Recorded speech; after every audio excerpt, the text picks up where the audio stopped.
these were different failure criteria और हमने कहा था we can plot them on a graph which has an axis of mid-range stress and an axis of alternating stress sigma a, and any stress state, fluctuating stress state that you may have can be plotted on this graph by finding out the mid-range and the alternating component of the stresses that you already know how to do that. उसके बाद we had some points SE, SY on the y-axis and SY and SUT on the x-axis. SE और SY को आपस में connect करते हैं through a straight line and through a curved line, so that this gives us two of the failure criteria. One is known as Soderberg criteria, the other one is known as the ASME elliptic criteria, right? ये वाला, ठीक है. दूसरी जो set of points है वो SE endurance limit with ultimate strength है. इसके दरमियान भी एक स्ट्रेट लाइन लगती है जिसको आप मॉडिफाइड गुडमैन लाइन या मॉडिफाइड गुडमैन क्राइटेरिया कहेंगे, and another elliptic line which is known as Gerber criteria और गर्बर लाइन. जो भी स्ट्रेस स्टेट गिवन है उसको अगर आप इस ग्राफ पे प्लॉट करेंगे, if the point lies beneath any of the selected criteria by which you want to predict whether failure occurs or not, अगर वो पॉइंट बिलो दैट लाइन है तो देन यू वुड से कि failure doesn't occur, and this is for infinite life, right, because we are taking endurance strength as a reference. तो endurance strength जो है वो क्या है, वो इनफाइनाइट लाइफ के लिए होती है. Similarly, there is another line between yield strength and yield strength. This is a straight line. This is known as yield or Langer line. It is also called as first cycle yielding line, right? So this tells you whether the material will fracture or fail under the inside the first cycle due to yielding of the body rather than fatigue. ठीक है. तो this also has to be checked every time, whether you are using Gerber or modified Goodman or any one of the fatigue failure criteria. You have to check for yielding in the first cycle as well. तो आपको ये दो checks लगाने होते हैं. एक check जो है वो अच्छा, यहाँ पे लाइट चली गई है. आई डोंट नो कब तक मेरा ये चलेगा कॉलेज में. एनीवे, अच्छा, उसके बाद जी once we had done that, हमने उसके बाद ये इक्वेशंस देखी थी, and then we went on to these three tables. I said के जो Soderberg criteria that is rarely used, Soderberg criteria is not used that much because it is very conservative. It creates unnecessary conservatism के आपकी life बहुत ज़्यादा होती है लेकिन वो एस्टिमेट बहुत छोटा बता रहा होता है. The other three theories are used extensively. उनमें एक मॉडिफाइड गुडमैन है, एक जो है वो गर्बर है और तीसरी एजमी इलिप्टिक है, जिनके मैंने टेबल्स आपको दिखाए. इन टेबल्स में आपको याद होगा कि आई टोल्ड कि जी जो फर्स्ट रो है दैट इज फॉर फटीग का जो फेलियर क्राइटेरिया उसके लिए है, तो इस केस में वो मॉडिफाइड गुडमैन की रो है. और ये जो सेकंड रो है that is for first cycle yielding, ये यील्डिंग का क्राइटेरिया. ठीक है, इक्वेशन भी और कोऑर्डिनेट्स भी. और जो आखिरी पैनल है that is gives you the factor of safety. तो सारे तीनों टेबल्स में इसी तरह ये फटीग का रो है और ये यील्डिंग की रो है. इसी तरह इसमें भी ये फटीग की रो है और ये यील्डिंग की रो है. So what you do is whenever you are given a problem, you first check के आपका yielding की वजह से फेलियर अकर होगा या फटीग की वजह से. उसको चेक करने का तरीका क्या है कि आप फैक्टर ऑफ सेफ्टी निकाल लें, फटीग का फैक्टर ऑफ सेफ्टी भी निकाल लें और यील्ड का फैक्टर ऑफ सेफ्टी भी निकाल लें. यील्ड का factor of safety you can calculate from this equation. ठीक है, so N Y would be equal to S Y और sigma A plus sigma M.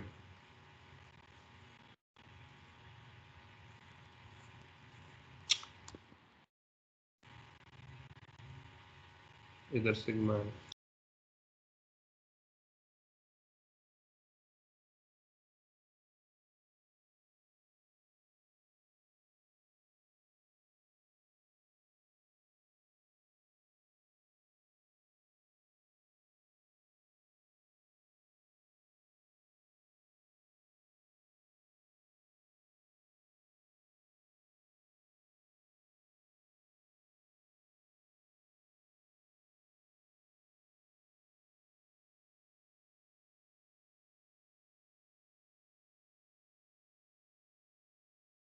Sir आवाज नहीं आ रही। सर मुझे आपकी आवाज नहीं आ रही। यार मे भी सर का डिस्कनेक्ट हो गया डाटा भी। सर ने वार्निंग दे दी थी यार। सर चले गए हैं शायद, नहीं मीटिंग में है।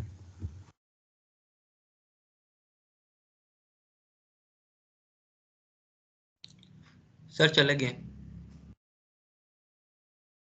सर चले गए यार, अब लाइट आएगी तो सर वापस आएंगे या फिर पैकेज करा के आ जाए। मेरे ख्याल से आज पूछो वैसे ना, भी पढ़ना ज़हीम नहीं पूछो, पड़ेगा। तुम्हारे ट्यूटर हैं, जल्दी पूछो। यार ये में लाइट चली गई थी इस वजह से। रात पूछो यार, कहाँ पे हो तुम?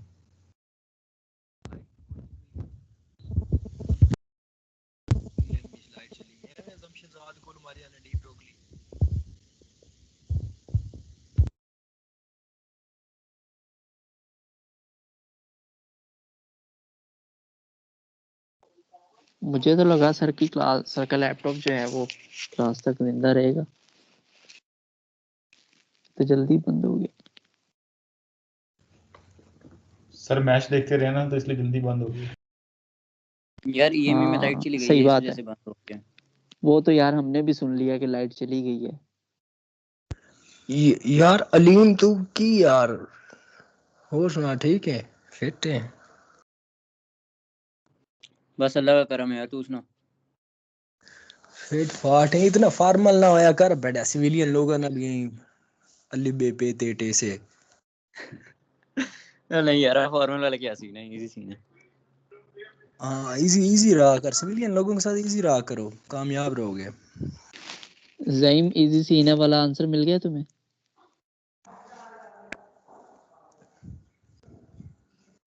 क्या कह रहा है? वो जो कल तू पूछ रहा था, इजी सीन है मैम। नहीं मुझे नहीं मिला अभी उसका आंसर, मैं अभी सुना ही नहीं क्या हुआ, तुम बता मुझे।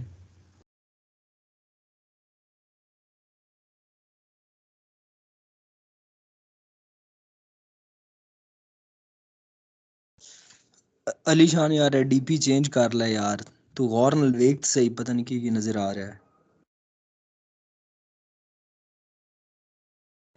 बंदे का पुत्र बन जाओ। डॉक्टर है, डॉक्टर पता है, गुजरात का मशहूर डॉक्टर है। किंदा केड़ा मशहूर डॉक्टर है? गुजरात का अलीम अनवर, अलीम अनवर गुजरात दा है? अभी वो मेरी बात नहीं कर रहा, अली खान की डीपी की और बात कर रहा है।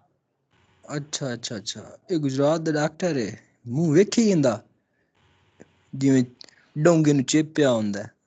सर आ गया है।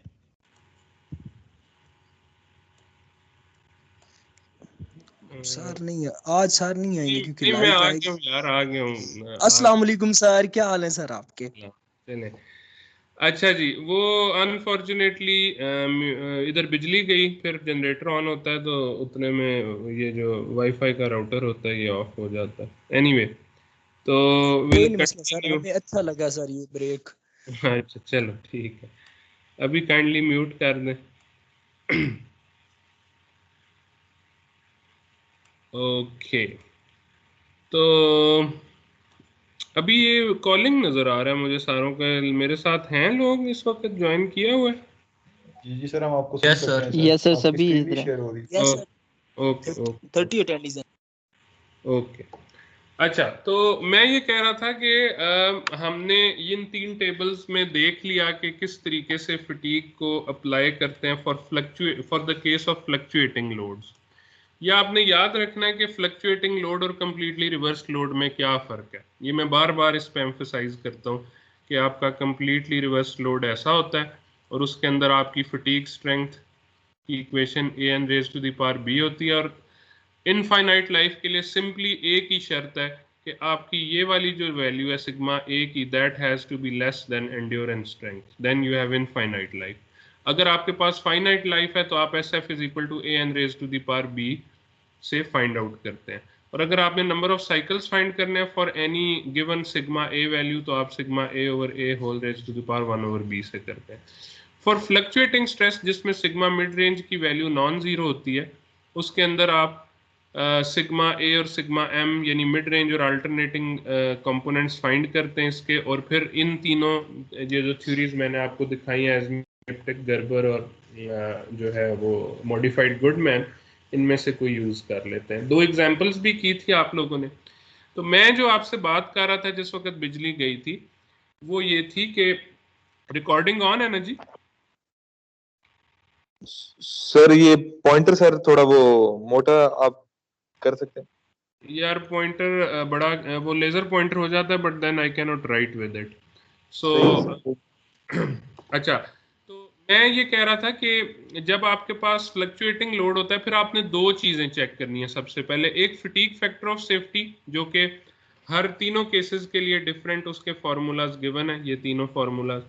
और दूसरी आपने yield factor of safety check करना है जो हर केस में सेम होगा, that would be SY over sigma A plus sigma M। ठीक है, इनमें से जोन सा फैक्टर ऑफ सेफ्टी भी छोटा होगा, failure would likely occur due to that. तो अगर आपका यील्ड फैक्टर ऑफ सेफ्टी छोटा है और आपसे पूछा जाए कि मैक्सिमम अलाउड सिग्मा A या सिग्मा M मैक्सिमम अलाउड कितनी है, यानी अल्टरनेटिंग स्ट्रेंथ या अल्टरनेट मिड रेंज स्ट्रेंथ कितनी है, ठीक है, तो यू वुड यूज, अगर आप NY आपका छोटा है NF से, तो आप ये वाले फॉर्मूलाज यूज करेंगे। और अगर आपका NF बड़ा NF छोटा है NY से, यानी फटीग फैक्टर ऑफ सेफ्टी छोटा है, विच मींस के फटीग की वजह से फेलियर अकर हो रहा होगा, तो फिर आप उस केस में ये वाले फॉर्मूलाज यूज करेंगे। और ये आपका रहेगा फटीग की ये जो फेलियर क्राइटेरिया, और ये आपका यील्डिंग का क्राइटेरिया। ठीक है, तो हर टेबल के अंदर इसी तरह। फिर आपने 2 एग्जांपल्स की थी, होपफुली वो आप लोगों ने देख ली होंगी किस तरीके से हुई थी। सिंपल थी, आपको अगर फोर्स का अल्टरनेट और मिड रेंज कंपोनेंट पता हो, SE आप मेरीन फैक्टर लगा के फाइंड आउट कर सकते हैं। उससे आपने अल्टरनेटिंग और मिड रेंज स्ट्रेसेस फाइंड कर ली, और ये उसके नॉमिनल कंपोनेंट्स हैं। जो एक्चुअल स्ट्रेसेस हैं वो आप इसको फटीग स्ट्रेस कंसंट्रेशन फैक्टर से मल्टीप्लाई करके फाइंड आउट कर सकते हैं। तो इधर आपने sigma A is equal to KF into sigma A naught किया था, और इधर sigma M is equal to KF into sigma M naught कर दिया था। ठीक है, उससे आपके पास जो भी आया उससे आपने फिर fatigue factor of safety find out. For example इस केस में जो एग्जांपल है ये that is for Gerber fatigue line. So Gerber का आपने fatigue factor safety factor find out किया 3.66, यील्डिंग का यूज किया जो मैंने इक्वेशन लिखी थी उससे 5.01। यू फाउंड आउट के जो है वो likely method of failure would be fatigue, so you used the SA and SM formulas that were for Gerber criteria, जो पहली रो में लिखे हुए थे SA और SM। इसमें एक चीज R आती है, R is actually slope of the line sigma A over sigma M। ठीक है, so this is how you did first problem। second problem भी बड़ी इजी थी, इसी तरीके से हो गई। इसमें सिर्फ फर्क ये था कि आपको एंड्योरेंस लिमिट दी हुई थी, सिग्मा मैक्स और सिग्मा मिन की वैल्यू भी दी हुई थी, आपको नंबर ऑफ साइकिल्स निकालने थे, यानी you are not designing for infinite life. So first thing that you had to do was कि चूंकि ये फाइनाइट लाइफ के लिए, so what we did was कि हमने ये जो मॉडिफाइड गुडमैन का क्राइटेरिया है ये वाला, ठीक है, इसमें SE को रिप्लेस कर दिया SF से और उसको फाइंड आउट कर लिया। सिग्मा A और सिग्मा M तो ऑलरेडी गिवन था, N को 1 ले लिया, ठीक है, SUT भी गिवन है। तो आपने यहां से SF निकाल लिया, फटीग स्ट्रेंथ निकाल ली मॉडिफाइड गुडमैन क्राइटेरिया से। उसके बाद आपने इस प्रॉब्लम के अंदर जब आपने SF निकाल ली तो देन यू कुड से कि जी N is equal to SF over जो है वो क्या होता है AN रेज पर ओवर A होल रेज की पावर 1 ओवर B, जो नंबर ऑफ साइकिल्स का फॉर्मूला है। सो ये देखें, सिग्मा A सिग्मा M निकाला, AB जो ये N is equal to SF over A whole raise power 1 over B के पैरामीटर्स हैं A और B, ये निकाले जो इक्वेशन 6-14 से 6-16 में गिवन है। And then at the end you found out fatigue strength from modified Goodman equation. Modified Goodman equation में SE की जगह SF पुट कर दिया क्योंकि अब हम फाइनाइट लाइफ की तरफ चले गए। 53.3 kpsi आई, वहां से हमने नंबर ऑफ साइकिल्स निकाल ली। ठीक है जी, यही काम जब हमने दूसरी थ्योरी एजमी इलिप्टिक के लिए किया तो एसएफ की एक और वैल्यू आई, उससे थोड़े से ज्यादा नंबर ऑफ साइकिल्स आ गए, क्योंकि modified Goodman is a conservative theory. अभी तक हमने जो कुछ किया है उसके अंदर आपने देखा होगा कि जितने भी रिलेशनशिप है वो सिग्मा उनके अंदर नजर आ रहा है। फॉर एग्जाम्पल यहाँ पे आप देख सकते हैं कि सारे जो क्राइटेरियाज हैं उनकी ये डिजाइन इक्वेशन है, sigma A sigma M, sigma A sigma M, sigma A sigma M, sigma. So sigma is normal stress, right? Sigma is normal stress. Sigma can be produced through axial loading, sigma is equal to F over A हो सकता है, या sigma जो है वो bending load की वजह से हो सकता है, जिस केस में sigma is equal to M C over I होता है, राइट? तो अच्छा, तो इस केस में तो नॉर्मल स्ट्रेस जब भी आपके पास अप्लाइड होगी नॉर्मल स्ट्रेस सिग्मा, तो आपने जो कुछ ये पीछे पड़ा है आप उसको इजीली इंप्लीमेंट कर लेंगे। सिग्मा ए और सिग्मा एम ये साइक्लिक या साइक्लिक नॉर्मल स्ट्रेस है। What if I have torsional stress? Torsional stress कौन सी होती है? यानी शेयर स्ट्रेस टॉ है उसमें। तो आपने शेयर स्ट्रेस का कोई फॉर्मूला पीछे नहीं देखा कि एजमी इलिप्टिक गर्बर या गुडमैन क्राइटेरिया यूज करना हो जबकि आपके पास अप्लाइड स्ट्रेस शेयर है in nature, not normal stress, तो फिर क्या करेंगे? तो उसके लिए ये अगला सेक्शन है which is torsional fatigue strength under fluctuating stress. So just जैसे आपकी सिग्मा फ्लक्चुएट कर सकती थी, आपकी shear stress भी, it can fluctuate between a maximum and a minimum value, right? It will also have an alternating component given by tau max minus tau min by 2. It will also have a mid range component, क्योंकि ये तो signal की properties है, अगर cyclic signal है तो ये चीजें आ जाएंगी आपके पास, ठीक है? तो ये चीजें आपके पास है, tau a tau m. So what if I want to apply or implement one of the fatigue failure theories, one of the three, Goodman, Azmi, Liptic and Gerber?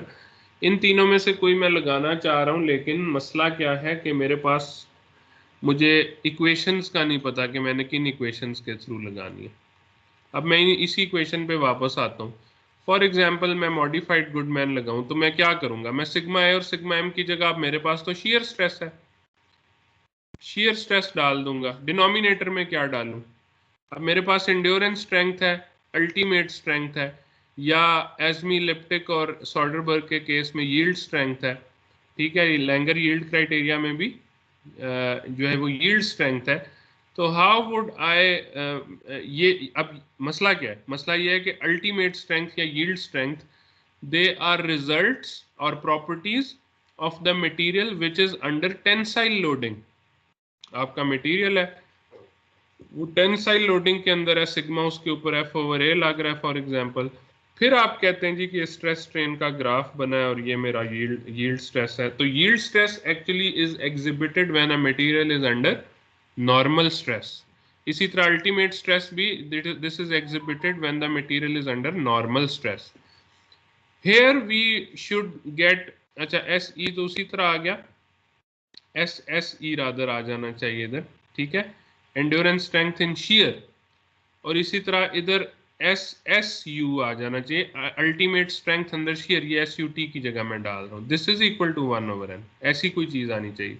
इसी तरह एजमी इलिप्टिक के केस में एस वाई की जगह S S Y आना चाहिए, yield strength under shear, ठीक है? लैंगर स्टैटिक यील्ड में एस वाई की जगह एस एस वाई आना चाहिए, which is yield strength under shear, ठीक है? तो ये प्रॉपर्टीज किधर से मुझे पता चलेंगी? इसके लिए कुछ एस्टिमेशंस हैं, ठीक है? वो पढ़ लें तो दोज आर गुड इनफ, बहुत सिंपल हो जाता है आपका कि कैसे डील करना है, ठीक है? तो सबसे पहले तो ये इसके अंदर दो चीजें। Smith is a gentleman who conducted many experiments on fluctuating torsional stresses, and based on his 72 tests, he came up with this hypothesis या रादर ऑब्जर्वेशन के टॉर्शनल स्टेडी स्ट्रेस कंपोनेंट जो है, यानी इसके अंदर ये जो मैंने सिग्नल बनाया इसके अंदर ये वाला कंपोनेंट जो है ये स्टेडी स्टेट है, यानी मिड रेंज कंपोनेंट जिसे आप कहते हैं। ठीक है, steady state stress component not more than the torsional yield strength, so tau m is less than SSY, yield strength जो shear में उससे कम हो, it has no effect on torsional endurance limit. तो यानी बेसिकली कहने का मकसद यह है कि कंप्लीटली रिवर्स्ड shear स्ट्रेस वाली स्टेट हो या फ्लक्चुएटिंग हो जिसके अंदर मिड रेंज कंपोनेंट की एक वैल्यू होती है जो कि जिसे आप स्टेडी स्ट्रेस कंपोनेंट कह सकते हैं, तो उसका कोई इफेक्ट ही नहीं होता। यानी आप इसको भी essentially as a completely reversed case ही यूज कर सकते हैं, कम्प्लीटली रिवर्स केस की तरह डील कर सकते हैं इसको। लेकिन इसमें 4 कंडीशंस हैं कि मटेरियल डक्टाइल हो, पॉलिश्ड हो, नॉच फ्री हो यानी कोई स्ट्रेस कॉन्सेंट्रेशन फैक्टर ना हो, और सिलेंड्रिकल हो, ज्योमेट्री भी उसकी सिलेंड्रिकल हो। तो अगर तो ये चारों कंडीशंस मौजूद हो तो you simply don't have to consider any of the other things, आप इसको एज कंप्लीटली रिवर्स्ड यानी आप इस पे SF कह लें is equal to AN raise to the power B लगा सकते हैं, जिसमें A और B में जिधर जिधर एंड्योरेंस स्ट्रेंथ आएगा वहाँ SSC आ जाएगा, और जहाँ जहाँ अल्टीमेट स्ट्रेंथ आएगा वहाँ SSU आ जाएगा। ठीक है, आप बस रिप्लेस कर देंगे शेयर की प्रॉपर्टीज से। लेकिन बहुत दफा ऐसा होगा कि इन चारों में से कोई ना कोई कंडीशन ऐसी होगी जो नहीं एक्चुअली एग्जिस्ट करती होगी। तो उस केस में क्या करें? अगर आपके पास मसलन स्ट्रेस कॉन्सेंट्रेशन मौजूद है ड्यू टू नॉचेस और सरफेस इम्परफेक्शंस, तो फिर जो है आपको इसको मॉडिफाइड गुडमैन, गर्बर या एज़मी इलिप्टिक इनमें से कोई यूज करनी पड़ेगी, यानी आपको इसको as a fluctuating stress deal करना पड़ेगा। इसमें सबसे अच्छी जो बात है वो ये कि Joerres of associated spring Barnes group it recommended the use of modified Goodman relation. ठीक है, विद सर्टेन अप्रोक्सीमेशंस। आप मॉडिफाइड गुडमैन रिलेशन यूज करें,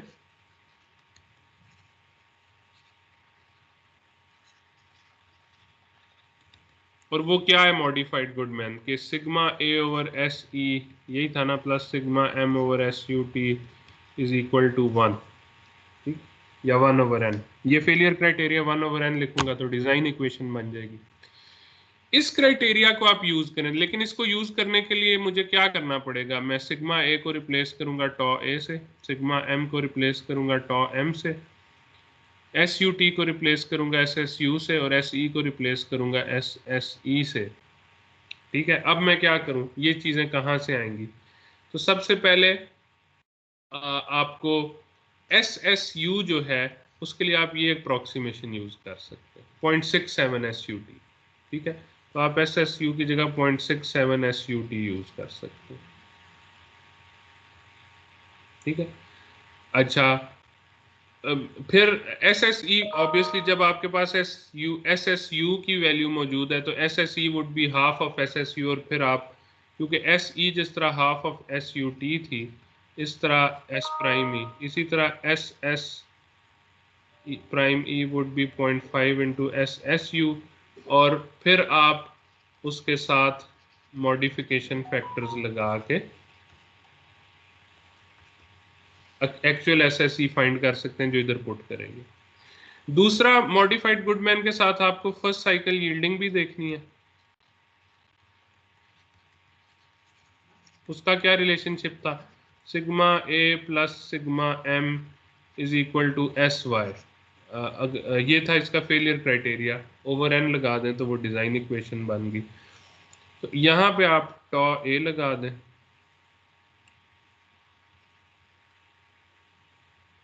और यहाँ पे टॉ M लगा दें, और SY की जगह SSY लगा दें। अब SSY कहाँ से आएगा? SSY would be equal to 0.577 SYT। ठीक है, ये एक्सपेरिमेंटल ऑब्जर्वेशन से हमने कुछ रिलेशनशिप्स यूज किए हैं जो कि एस्टिमेट कर देते हैं कि यील्ड स्ट्रेंथ क्या 57% होता है यील्ड स्ट्रेंथ इन शेयर, और अल्टीमेट स्ट्रेंथ का 67% होता है अल्टीमेट स्ट्रेंथ इन शेयर। तो ये अप्रोक्सीमेशंस आपने यूज करके, ये आपके पास दो इक्वेशंस आ गए जिनको आप यूज करके बिल्कुल उसी तरह जैसे पहले आपने नॉर्मल स्ट्रेस के केस में फाइंड आउट किए, सारी चीजें आप उसी तरह कर सकते हैं। ठीक है जी, इसमें कोई क्वेश्चन है तो बताइए।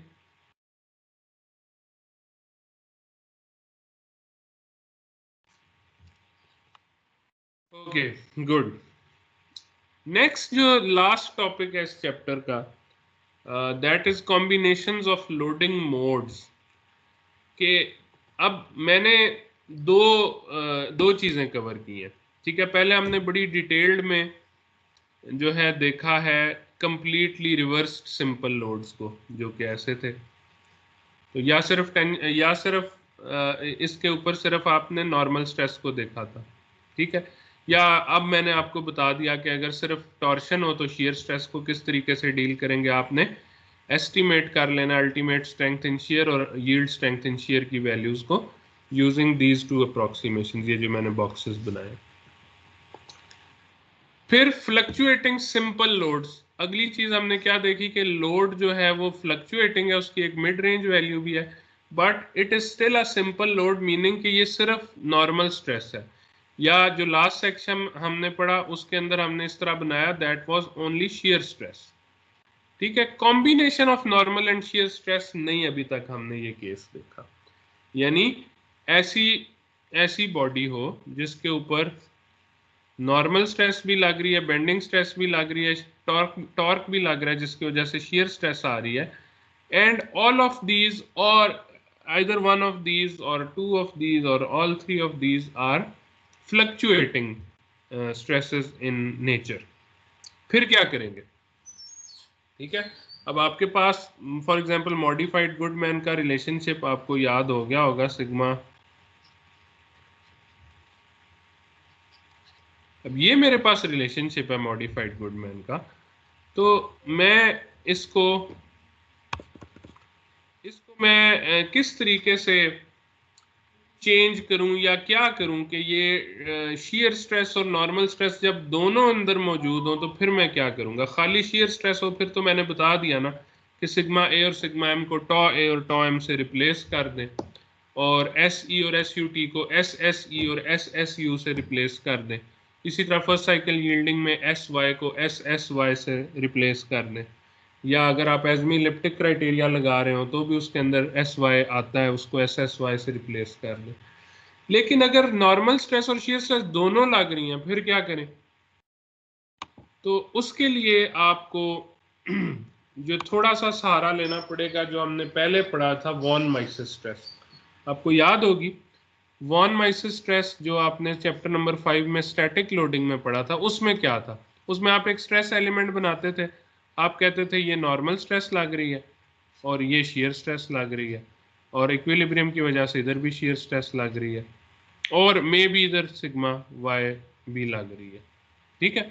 तो फिर आप कहते थे कि there is an equivalent stress which is known as von Mises stress which is equal to sigma X square plus sigma Y square minus sigma X sigma Y plus 3 tau square X Y whole under root. और बहुत सारे cases ऐसे होते थे जिसमें normal stress एक ही direction में लग रही होती थी, शियर ये वाई में नहीं होती थी, तो उस केस में ये वाई वाली टर्म्स खत्म हो जाती थी और आपके पास ये बचता था।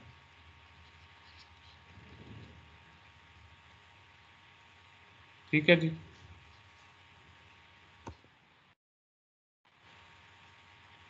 यार ये मिट नहीं रहा, एनीवे तो ये आपके पास वॉन माइसेस। अब ये इक्विवेलेंट स्ट्रेस है, इसके अंदर दोनों का इफेक्ट मौजूद है, नॉर्मल स्ट्रेस का भी इफेक्ट मौजूद है, शियर स्ट्रेस का इफेक्ट भी मौजूद है। तो इसी थ्योरी को लेके वो आगे चलता है, वो कहते हैं जी कॉम्बिनेशनल लोड का जो फॉर्मूला है, फॉर एग्जांपल मैं दोबारा लिखता हूं sigma A over S E plus sigma M over S U T modified Goodman equation, ठीक है। इसके अंदर आप सिग्मा ए और सिग्मा एम को रिप्लेस कर दें सिग्मा प्राइम ए और सिग्मा प्राइम एम से। अब ये प्राइम क्या चीज है, sigma prime and sigma prime M, what are these, these are equivalent von Mises stresses. यानी सिग्मा ए प्राइम क्या होगी, वो sigma A square plus 3 tau A square under root होगी। ठीक है, अल्टरनेटिंग कंपोनेंट की इक्विवेलेंट स्ट्रेस। और इसी तरह सिग्मा एम प्राइम जो है वो sigma M square plus 3 tau M square under root इसके इक्वल हो जाएगी। अब आपने सिग्मा एम प्राइम और सिग्मा ए प्राइम के अंदर कैप्चर कर लिया है कंबाइंड लोडिंग को। आपने नॉर्मल स्ट्रेस और शियर स्ट्रेस दोनों के इफेक्ट को इसके अंदर ले आए हैं। तो now this equation can be used as a failure criteria, और this in this case this is a design equation. अगर एन को खत्म कर दूं तो this would be a failure criteria for combinational loading, जबकि कॉम्बिनेशनल लोडिंग में से कोई एक या दोनों कंपोनेंट्स जो हैं वो फ्लक्चुएटिंग हो इन नेचर।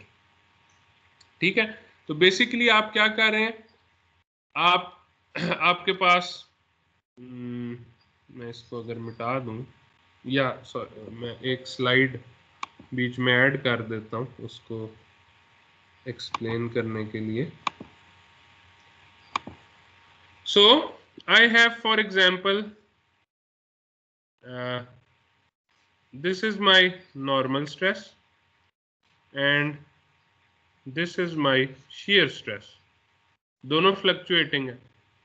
ठीक है, तो इसमें से मैं सिग्मा ए और सिग्मा एम फाइंड आउट कर लेता हूं, क्योंकि मेरे पास सिग्मा मैक्स सिग्मा मिन की वैल्यू मौजूद है, और sigma M would be sigma max plus sigma min by 2, sigma A would be sigma max minus sigma min by 2 mod. इसी तरह यहां मैं टॉ ए और टॉ एम फाइंड आउट कर लेता हूं। अब मैं दो स्ट्रेस एलिमेंट बना लेता हूं। One stress element is alternating component, उसके ऊपर जो स्ट्रेसेस लग रही हैं वो सिग्मा ए टॉ ए ये लग रही हैं। और दूसरा मैं मिड रेंज कंपोनेंट बना लेता हूं, उसके ऊपर जो सिग्मा एम और टॉ एम लग रही हैं जो कि डिफरेंट होंगी। आखिर में मैं इसके ऊपर वॉन माइसेस लगाता हूं, सिग्मा ए प्राइम निकाल लेता हूं sigma A square plus 3 tau A square से, और यहां मैं सिग्मा एम प्राइम निकाल लेता हूं sigma M square plus 3 tau M square under root. ठीक है, सो आई जनरेट, पहला स्टेप क्या होगा, जनरेट टू स्ट्रेस एलिमेंट्स। जैसे मैंने ये दो स्ट्रेस एलिमेंट जनरेट कर दिए, one for alternating stress and one for the mid-range stress. Then apply the appropriate fatigue stress concentration factors to each of the stresses. अब ये जो sigma है, for example, this can be like this. ठीक है, इसके अंदर दो stresses भी आ सकते हैं, यानी इस केस में क्या होगा, सिग्मा अगर ये P है और ये F है तो sigma would be F over A plus MC over I। ठीक है, जबकि M की वैल्यू क्या होगी PL, अगर ये लेंथ L है तो, और मैं इधर स्ट्रेस फाइंड आउट कर रहा हूँ। ठीक है, तो इस केस में अब ये F ओवर A जो है ये axial component of normal stress है, और ये जो है ये bending component of normal stress है। अगर आपके पास स्ट्रेस कॉन्सेंट्रेशन फैक्टर है तो आप इसको KF एक्सियल से मल्टीप्लाई करेंगे और इसको KF बेंडिंग से मल्टीप्लाई करेंगे to get the actual value of sigma. Otherwise तो ये नॉमिनल वैल्यू होगी ना, नॉट होगी। तो अगर आपने इसकी एक्चुअल मैक्सिमम वैल्यू देखनी है तो आपको रेलेवेंट स्ट्रेस कॉन्सेंट्रेशन फैक्टर से भी इसको मल्टीप्लाई करना पड़ेगा। इसी तरह जो शियर स्ट्रेस है, वेदर इट्स जी, ये जो स्ट्रेस कंसंट्रेशन एलिमेंट है ये तो नॉच के केस में होता है ना, जब वो जी नॉच चेंज आता है। जी नॉच के केस बिल्कुल। इसमें तो आपने एक यूनिफॉर्म सिलेंडर बनाया है, ये वाला जो है, हाँ यही वाला। नहीं ये तो मैं पहले एग्जांपल में दे रहा था ना, जिसमें मैंने सिर्फ FA और PL और C ओवर I लिखा।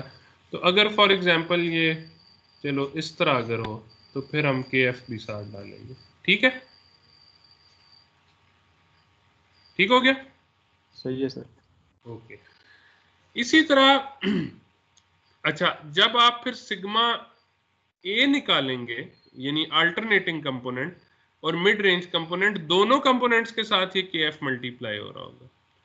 इसी तरह अल्टरनेटिंग शियर स्ट्रेस और अल्टरनेटिंग मिड रेंज कंपोनेंट के साथ जो इनकी नॉमिनल वैल्यूज हैं उन दोनों के साथ KFS मल्टीप्लाई होगा। ठीक है, सो वो कह रहा है apply the appropriate fatigue stress concentration factors to each of the stresses, that is apply KF bending for the bending stresses, KFS torsion for the torsional stresses and kf axial for the axial stresses. Step 2, next calculate equivalent von Mises stress for each of these two stress elements sigma a prime and sigma m prime. मैंने आपको दिखा दिया कैसे करना है. Finally select a fatigue failure criterion, कोई भी modified Goodman, Gerber, Esme, elliptic, Soderberg, any one of these to complete the fatigue analysis. अच्छा, एक और चीज अब इसमें रह गई, वो ये कि एंड्योरेंस लिमिट मॉडिफाइंग फैक्टर्स जो थे, यानी S C is equal to K A, के बी, के सी, के डी, के ई, के एफ, ये जो थे सारे, इनमें के ए का हमें कोई इशू नहीं, ठीक है, के ए का कोई इशू नहीं, जो भी सरफेस फिनिश होगी उसके मुताबिक के लगा दें. के बी में एक इशू है कि के बी में हमने कहा था कि जब एक्सियल लोड हो तो के बी इज इक्वल टू 1 होता है ना, और के सी में हमने कहा था कि फॉर बेंडिंग ये 1 के इक्वल होता है, और फॉर एक्सियल 0.85 के इक्वल होता है, और फॉर बेंडिंग वो 0.59 या इस तरह कोई फिगर थी उसके इक्वल होता है. तो फिर ये जब कॉम्बिनेशनल लोड है, तीनों लोड लग रहे हैं या इनमें से कोई दो लोड लग रहे हैं, तो फिर हम इस वैल्यू को क्या लेंगे और इस वैल्यू को क्या लेंगे. तो उसका जवाब ये है कि जो है ना, के ए, के बी और के सी तीनों आप यूज करें जैसे बेंडिंग लोड लगाओ, ठीक है. जैसे आपने पढ़ा ना, बेंडिंग लोड में के बी की वैल्यू जो है वो फॉर्मूले से आती है, 1 नहीं ले सकते, एक फॉर्मूला है जिससे आती है वो डी वाला फॉर्मूला, और के सी की वैल्यू बेंडिंग में 1 लेते हैं, सो आप उसको 1 लेंगे, ठीक है. लेकिन एक एडिशन के साथ कि load factor for axial load can be accounted for by dividing the alternating axial stress by 0.85. ये जो 0.85 था एक्सियल के लिए लोड फैक्टर, इसको आप अल्टरनेटिंग एक्सियल स्ट्रेस यानी सिग्मा ए प्राइम को निकालते हुए जो आपके पास एफ ओवर ए वाला कंपोनेंट होगा उससे डिवाइड करेंगे, एम सी ओवर आई वाले कंपोनेंट से डिवाइड नहीं करेंगे.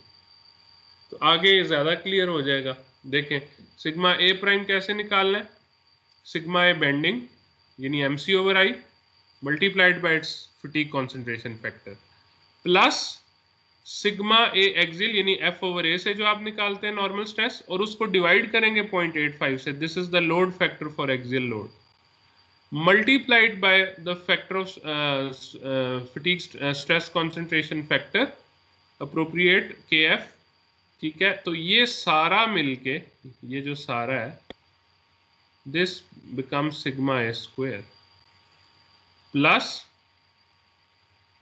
ये क्या है, टॉ ए स्क्वायर इंटू के एफ एस, तो ये बेसिकली 3 टॉ स्क्वायर है, टॉ A square whole under root. तो ये वॉन माइसेस स्ट्रेस इसकी निकली. सिग्मा मिड रेंज की जब आप इक्विवेलेंट स्ट्रेस निकालेंगे तो बिल्कुल वही चीज होगी, सिर्फ अल्टरनेटिंग को मिड रेंज से रिप्लेस कर देंगे और इधर 0.85 नहीं आएगा, क्योंकि आपने एक दफा बेंडिंग लोड को केटर फॉर कर लिया. अब आप दोबारा नहीं करेंगे, बार बार नहीं करेंगे, सॉरी एक्सियल लोड के स्ट्रेस एक्सियल लोड के लोडिंग फैक्टर को, ठीक है, वो कर लिया. तो this all of this is sigma M square plus 3 ये टॉ एम स्क्वायर है होल अंडर रूट, ठीक है. ये सिग्मा एम प्राइम आ गया. So now you can very much go to, वो मैंने कौन सी इक्वेशन वो मिट गई है, go to for example modified Goodman आप अगर यूज कर रहे हैं तो अब आप कह सकते हैं जी के sigma A prime over S E plus sigma M prime over S U T equals to 1. ये कॉम्बिनेशन लोड के लिए मॉडिफाइड गुडमैन. इसी तरह बाकी भी एस्मी, इलिप्टिक या गर्बर के अंदर भी आप प्राइम यानी इक्विवेलेंट वैल्यू ऑफ स्ट्रेस लेते जाएंगे. आखिर में स्टैटिक यील्डिंग की बात आ गई। स्टैटिक यील्डिंग में आपको पता है क्या होता है, sigma A plus sigma M is equal to S Y होता है। ठीक है, ये फेलियर क्राइटेरिया होता है या डिजाइन इक्वेशन ये होती है। ठीक है, इसमें आप क्या करेंगे, अगेन आप सिग्मा जो है वो जो एक तो तरीका ये है कि first add the axial and bending alternating and mid range stresses to obtain sigma and adding the alternating and mid range shear stresses to obtain tau. ठीक है, उसके बाद आप सिग्मा मैक्स और टॉ मैक्स को रिप्लेस कर देंगे इसमें कि sigma max prime is equal to sigma max square plus 3 tau max square whole under root, और फिर उसको एस वाई से कंपेयर कर लेंगे। लेकिन इसका एक इससे आसान तरीका है जो कि आई वुड सजेस्ट कि आप उसको यूज़ करें कि सिंपली इस इक्वेशन में सिग्मा एम प्राइम और सिग्मा ए प्राइम कर दें, यानी आपने ये जो वैल्यूज फाइंड आउट की थी इन्हीं को यहाँ यूज़ कर लें, तो this would be a more conservative approach, इससे ज़्यादा सेफ आंसर आएगा आपके पास। ठीक है, तो यू कैन यूज़ दिस, मेरा ख्याल है इधर दी हुई है इक्वेशन, हाँ ये जो नीचे आखिर में इक्वेशन दी है ये भी यूज कर सकते हैं। ठीक है, तो आगे इसकी एग्जांपल है, एग्जांपल का आई डोंट नो, टाइम नहीं है अभी। ठीक है, ये एग्जांपल हम अगली क्लास में करेंगे, बट बी प्रिपेयर्ड, मैंने आपको पहले भी बताया था नेक्स्ट वीक में आपका चैप्टर नंबर 6 में से क्विज होगा, और उसके लिए जो आपने एग्जांपल्स पीछे किए हैं उनको आप अच्छी तरह तैयार करें। ये कॉम्बिनेशन लोडिंग की मैंने एग्जांपल नहीं कराई इसलिए उसको छोड़ दें, बाकी पीछे जितना किया उसकी एक्सरसाइज प्रॉब्लम्स की भी प्रैक्टिस करें।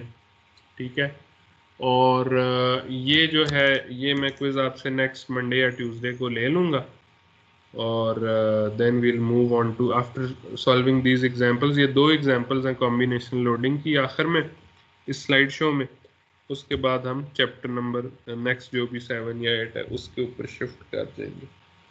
सर तो आज आपने जी अभी कॉम्बिनेशनल लोड्स में सर वो नहीं किया सर आपने, एंड्योरेंस लिमिट और उसका नहीं चेंज किया, अल्टीमेट स्ट्रेस एसयूटी को मैं कोई फर्क नहीं किया। हाँ, वो तो नहीं, वही लेना है एस, ये वो टेंसाइल स्ट्रेस के लिए जो आपने निकाली है S E S U T S Y की वैल्यूज वही लेनी है। 0.67 ऑफ एस, नहीं वो नहीं करना, अप्रोक्सीमेट नहीं करना, एक्चुअल वैल्यूज लेनी। क्यों सर वो मतलब इस केस में ये तो जब देखो हम ना, तीनों लगा रहे होंगे तो वो तो और कम नहीं हो जाएगी एंड्योरेंस लिमिट? देखो उसका इफेक्ट जो है ना वो ऑल जो उसकी जो इफेक्ट है ना, जो भी इंड्योरेंस लिमिट या मैकेनिकल प्रॉपर्टीज पे जो भी इफेक्ट आता है वो अप्लाइड स्ट्रेस के अंदर आप उसको एडजस्ट कर चुके होते हैं। जब आप उसकी वॉन माइसिस स्ट्रेस, देखो ना, जब आप वॉन माइसिस स्ट्रेस लगाते थे तो क्या करते थे, अब उसकी तो पूरी डेरिवेशन, उसका तो मैंने पूरा मैथमेटिकल मॉडल आपको समझाया हुआ है। उसके अंदर हम कहते थे कि sigma prime is equal to sy over n, या sigma prime should be less then sy for a safe design. अब ये सिग्मा प्राइम के अंदर जो है नॉर्मल स्ट्रेस भी मौजूद है, शेयर स्ट्रेस भी मौजूद है, लेकिन ये sy जो है that is only from a tensile test. तो हमारा पूरा मकसद ही इसका ये था कि मैं एक सिंपल टेस्ट से, एक सिंपल टेस्ट के रिजल्ट को यूज करते हुए मैं कॉम्बिनेशनल लोड को सॉल्व कर सकूं। तो जिस तरह यहाँ पे, हाँ चले ठीक है, तो यहाँ पे भी हमने एस और एस को चेंज नहीं किया। सर एक और चीज सर, आपने अभी वो स्ट्रेस एलिमेंट्स में जो अल्टरनेटिंग स्ट्रेस है सर उसके केस में तो आपने उसको 0.85 से डिवाइड किया है, मगर वो मिड रेंज के केस में नहीं किया। हाँ, क्योंकि वरना 2 दफा लोडिंग इफेक्ट आ जाएगा ना, आपने 1 दफा लोडिंग इफेक्ट लेना। मिड रेंज के कंपोनेंट में तो मैंने वैसे भी कहा कि उसका इफेक्ट ही बहुत ज्यादा नहीं होता। जो steady mid range component is actually what is a steady state component, right. तो स्टेडी स्टेट कंपोनेंट में मैं अगर दोबारा इस पे जाता हूं, अगर मैं इसको, ये है मेरे पास स्ट्रेस कंपोनेंट, ठीक है, इसमें अगर मैं इसको ब्रेक डाउन करूं अल्टरनेटिंग और मिड रेंज कंपोनेंट में, तो इसका मिड रेंज ये बनेगा और इसके अंदर ऐड ये कंप्लीटली रिवर्स हो रहा है, ठीक है। ये दोनों ऐड होके ये बन रहा है, यानी इसने इसको ऑफसेट कर देना इतना। अब ये जो मिड रेंज कंपोनेंट है विच इज टॉ एम, ठीक है, और ये टॉ ए है, ठीक है। तो मिड रेंज कंपोनेंट इसके अंदर मैंने आपको बताया था पीछे अगर आप जाएं तो, कि टॉर्शनल स्टेडी स्ट्रेस कंपोनेंट या mid range component not more than the torsional yield strength endurance limit, ठीक है। तो वो तो बहुत ज्यादा कोई रोल प्ले भी नहीं करता। तो इसीलिए जब आप कॉम्बिनेशनल लोड में आए तो जो मिड रेंज वाला कंपोनेंट था टॉर्शन का भी और नॉर्मल स्ट्रेस का भी, उसको आपने इससे डिवाइड नहीं किया, आप एक दफा इसको डिवाइड कर चुके हैं। क्योंकि आखिर में देखो ना, आखिर में आपके पास sigma A prime over S E plus sigma M prime over S U T बन रहा है, is equal to S Y, या sorry is equal to 1 over N, ठीक है। तो अब इस पूरे एक्सप्रेशन में एक दफा आ गया ना ये एक्सियल लोड का इफेक्ट आ गया, तो बार बार नहीं उसको डाल सकते। सही है sir. Okay, I'll stop the recording.